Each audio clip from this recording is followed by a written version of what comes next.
Avis vascular centre మన దేశంలోనే the best varicose vein hospital. ఈ మధ్య ఒక మన దేశంలోనే ప్రముఖ మ్యూజిక్ డైరెక్టర్ ఏఆర్ రెహమాన్ ఒక వ్యాఖ్య చేశారు. బీబీసీలో ఇంటర్వ్యూ ఇస్తూ, ఈ 8 సంవత్సరాలుగా పవర్ షిఫ్ట్ అయింది దేశంలో. దానివల్లనేమో నాకు అవకాశాలు తగ్గాయి. బహుశా దానికి నా మతం కూడా ఒక కారణం కావచ్చేమో అనే ఒక వ్యాఖ్య చేశారు. దాని మీద హిందూ అవునా? విహెచ్పి వాళ్ళు కానీ చాలామంది చాలా రకాలుగా స్పందించారు. సో మీరు వినలేదే నేను. అన్నారు ఆయన ఆ మాట. హ్మ్. సో దీన్ని మీరు ఎలా చూస్తారు ఒక హిందుత్వవాదిగా? ఆయన అలా అన్నారు అంటే అది చాలా దారుణం. హ్మ్. ఎందుకంటే ఒక మ్యూజిక్ డైరెక్టర్‌గా ఏఆర్ రెహమాన్ పొందినన్ని అవకాశాలు అవును. ఈవెన్ మన ఇది ఉంది కదా! రామాయణ ఇప్పుడు వస్తున్న రామాయణం దాంట్లో కూడా దాంట్లో ఆయనే కూడా మ్యూజిక్ మ్యూజిక్ డైరెక్టర్. డైరెక్టర్‌గా ఉన్నారు. ఎన్నో అద్భుతమైనటువంటి సినిమాలకి ఆయన మ్యూజిక్ డైరెక్టర్‌గా వ్యవహరించారు.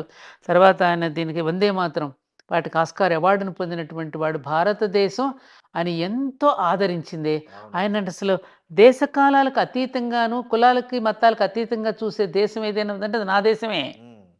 దాన్ని అర్థం చేసుకోకుండా అదొక ధర్మసత్రంలా ఉన్నది కదా అని ఎవడు పడితే ఆడు అలా మాట్లాడితే ఎట్లా? నా ఉద్దేశంతో నేనేమనుకుంటున్నానంటే, ఈ ఈ మధ్య కాస్త ప్రజలలో ఒక చైతన్యం వస్తోంది. హిందూ దేశం పట్ల, హ్మ్. హిందుస్థాన్ పట్ల ఒక చైతన్యం ప్రజలలో రగులుతోంది. హ్మ్. దానికి ఎగనెస్ట్‌గా ఏదైనా చేయాలని ఎవరైనా అనిపించారేమో! హుహు. చెప్పలేం గదా! వాళ్ళ అంటే మేధావులు, గొప్పవాళ్ళు కూడా చిన్న చిన్న ప్రలోభాలకు కూడా లొంగిపోయే రోజులొచ్చాయి ఇవాళ. హ్మ్. డబ్బుకు దాసోహం అయిపోయింది లోకం. అవును. ఆ నేపథ్యంలో ఏమైనా అన్నాడేమో అని కూడా నాకు డౌటొస్తోంది. లేకపోతే హ్మ్. ఆయన పొందినంత లబ్ధి ఎవరు పొందారండి? అవును.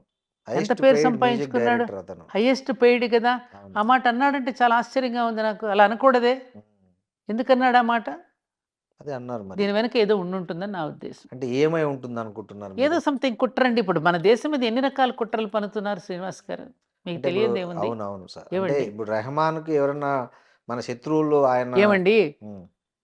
నిజంగా మహమ్మదీయుడని గనుక వాడిని తగ్గించారని అనుకుంటే, మన అబ్దుల్ కలాం గారు ఈ దేశానికి ప్రెసిడెంట్‌గా ఉండి, అవును. మన దేశపు యొక్క ఖ్యాతిని మరింతగా మిసైల్స్. పెంచి, అవును. అవును. ఆయన ఎంత భారతదేశాన్ని గురించి, భారతదేశ ప్రజలను గురించి ఎంత పొగిడి ఎంత ఇచ్చేశారండి ఆయన. అవును. మహానుభావుడిని. అవును. అదిగో మా ఇంట్లో ఆయన విగ్రహం ఉంటుంది. అవును. మరి ఇవన్నీ తలుచుకుంటే మనం ఇది ఎవరు కొంతమంది చేసే కుట్ర కాదంటారా?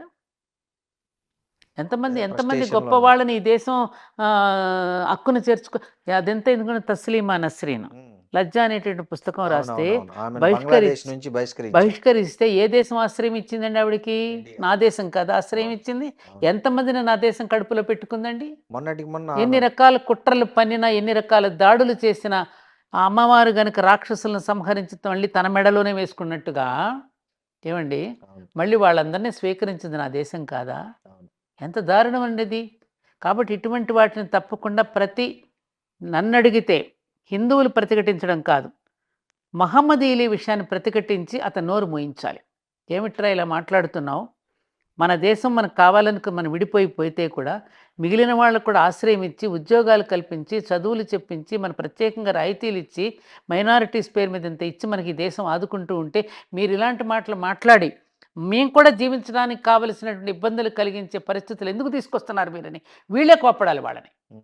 కాదంటారా? కరెక్ట్. బుద్ధున్న వాళ్ళైతే. ఎందుకంటే వాళ్ళలోనే మేధావులున్నారు. అవును. వాళ్ళలోనే మంచి వాళ్ళున్నారు. ఆ మంచి వాళ్ళంతా కలిసి ఇట్లాంటి చెడ్డ పనులు చేసే వాళ్ళందరిని నోరు మూయించాలండి. అది ఏ మతం వారైనా ఏ మతం వారైనా, ఏ యెస్. మతం ఆ వాడైనా మతం వాళ్ళే స్పందించాలి. అది స్పందించాలి. హిందువులైనా, ముస్లింలైనా, క్రైస్తవులైనా. వీళ్ళు కూర్చొని "రేయ్! మన మధ్యన ఇట్లా చిచ్చు పెట్టడానికి వీళ్ళు ప్రయత్నం చేస్తున్నారు. అవును. హిందూ సోదరులారా, మహమ్మదీ సోదరులారా మనమందరం కలిసి ఉంటే వీళ్ళెవర్రా నోరు మోస్తారు? వీళ్ళన్నీ కుట్ర పన్నుతున్నారు మన మీద. మనం నమ్మకూడదు ఇలాంటి విషయాలని." వీళ్ళే బుద్ధి చెప్తే వీళ్ళు ఇంకొకడు ఇలాంటి మాటలు మాట్లాడు. కరెక్ట్. ఏదైనా విషయం వస్తే మాట్లాడితే జై భీమ్ అంటాడు ఇంకొకడు. హ్మ్. అంబేద్కర్‌ని ఎత్తుకుంటాడు. హ్మ్. ఒకడు ఇంకొకడిని హ్మ్. ఏంటండి ఇది? ఎక్కడ పోతున్నాం మనం? ఒకవైపేమో గ్లోబలైజేషన్ అంటావా? ప్రపంచీకరణ అంటున్నావు. విశాలమైనటువంటి ఆలోచనలు అంటున్నారు. మరి మాటలు చూస్తేనేమో కుంచుకుపోయి మాట్లాడుతున్నారు. సంకుచిత బుద్ధితో ఆలోచనలు పెరుగుతున్నాయి. ఏంటి చదువుకున్నాం మనం? ఎంత దారుణం అండి ఇది. అవును. కాబట్టి ఏఆర్ రెహమాన్ కనుక మాట్లాడి ఉంటే అది చాలా తప్పుడు మాట మాట్లాడాడు. అతను వెనక్కి తీసుకోవాలి ఈ విషయం.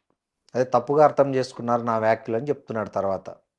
తర్వాత ఏమైనా మాట్లాడతారు, ముందు వదిలేస్తారు, తర్వాత తప్పుగా అర్థం చేసుకున్నారంటే.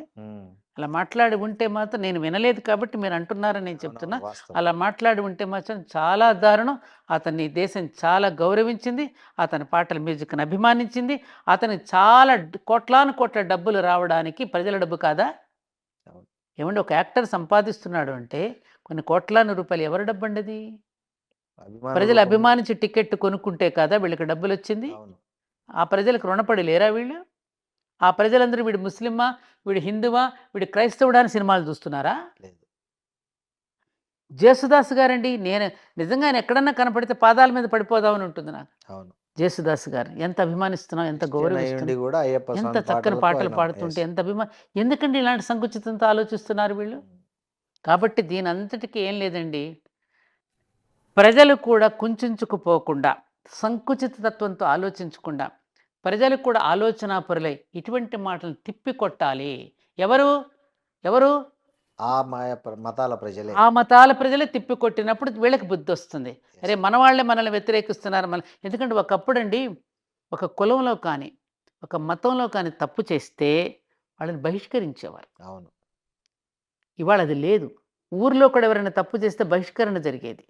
ఊరి పెద్దలందరూ కూర్చుని దానికి ఒక పంచాయతీ పెట్టుకుని తప్పు చేస్తే కులానికి చెడ్డ పేరు తెచ్చినా, గ్రామానికి చెడ్డ పేరు తెచ్చినా, దేశానికి చెడ్డ పేరు తెచ్చినా బహిష్కరించేవారు. అవును. ఇవాళ కోప్పడేవాడు లేడండి, మందలించేవాడు లేడండి. ఎవడిష్టం వాడు మాట్లాడేయచ్చు. అందులో సోషల్ మీడియా వచ్చింది, ఎవడిష్టం వచ్చినప్పుడు వాళ్ళకి వాగేయచ్చు, అవును. ఏది పడితే అది మాట్లాడేయచ్చు. అవును. ఈ పద్ధతి చాలా తప్పండి, చాలా తప్పు. మేడం, ఇట్లాంటిదే ఇంకో కాంట్రవర్సీ. ఈ మధ్య ఒక యాంకరు సంక్రాంతి కమ్మవాళ్ళ పండుగ, కమ్మవాళ్ళు చేసుకునే పండగ అని ఒక వీడియో చేశారు. దాని మీద చాలా కాంట్రవర్సీ నడుస్తుంది. అవునా? ఆ. ఇవన్నీ నేను చూడను కదండి, నాకు తెలియవు ఇవన్నీ. అవును. ఉమ్. అంటే నిజంగా ఈ పండుగలు ఇట్లాంటివి అనేవి కొన్ని కులాలకు సంబంధించినవా, లేకపోతే మొత్తం అందరూ కలిసి చేసుకునేవా? ఆ యాంకర్ ఎవరో నా దగ్గరికి పంపిస్తే కూర్చోబెట్టి చెప్తా దానికి. ఉమ్. గ్రామం వైపుకి ఎప్పుడైనా అసలు చూసిందా? ఉమ్.